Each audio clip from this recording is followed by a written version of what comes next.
was 19 years old when the incident that changed my life occurred. At that time, I was a first-year medical student. My life was quite organized. I would come home straight from university, and unlike the rest of my family and friends who stayed up late, I would go to bed early. I always turned off the lights by 7 or 8 p.m. at the latest, and woke up in the early hours of the morning to study while the house was still asleep. However, there was a dark side to my life. I was a heavy smoker. This caused me a lot of trouble with my family, as they were always arguing with me about smoking. To avoid these confrontations, I chose to sleep early and use the night for studying while everyone else was asleep. One night, as I was preparing for my final exams, my sister came to me looking worried. She said, "Mustafa, you need to make sure the house lights are off and that all the doors are locked." I looked at her, confused, and asked, "Why? What do you mean?" She replied, "There's a ghost, a woman in a wedding dress who roams the neighborhood at night carrying a lantern. Every time she sees a light, she rushes toward it. And if the doors are open, she can come inside and live with us." At first, I laughed, thinking my sister was joking. She knew I stayed up late to study and was probably trying to scare me into quitting smoking or going to bed early. I said, "A ghost? Really? Haven't we outgrown these stories?" But she wasn't joking. She was serious and asked me again to make sure all the doors were locked.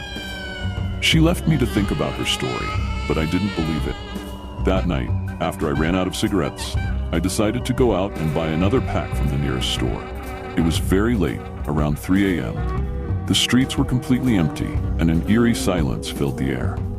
As I walked down the street, I felt something strange. The air turned cold, unnaturally cold, as if I had suddenly walked into a freezer.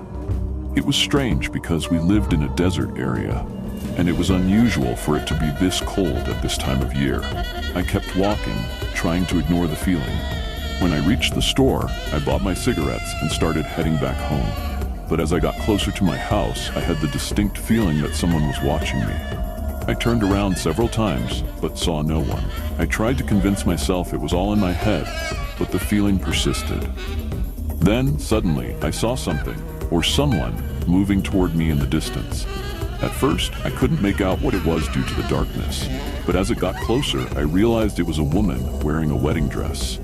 The dress was long and white, and she was carrying a lit lantern in her hand. But the strangest thing was that she wasn't walking on the ground like a normal person. She was floating, as if she were swimming in the air. Her body seemed almost transparent.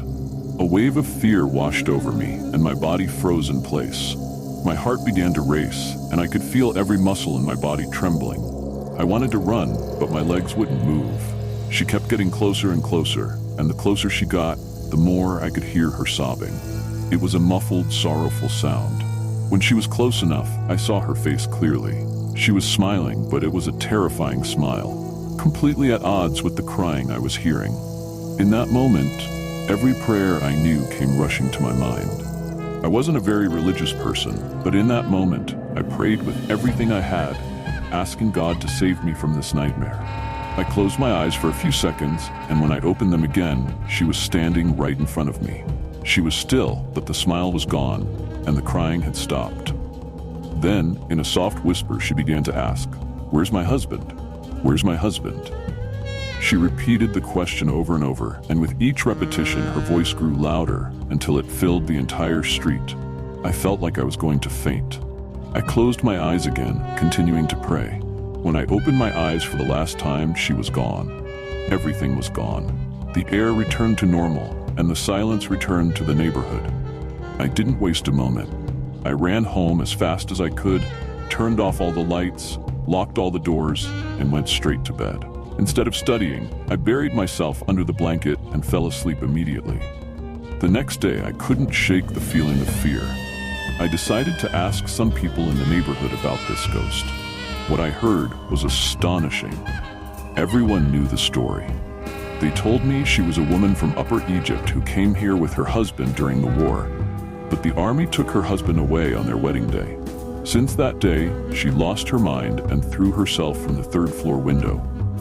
Ever since her death, her spirit has been wandering the neighborhood, asking anyone she meets about her husband. From that day on, I decided never to walk the streets at night again, and I quit smoking for good. Not just for my health, but because I never want to encounter that spirit again.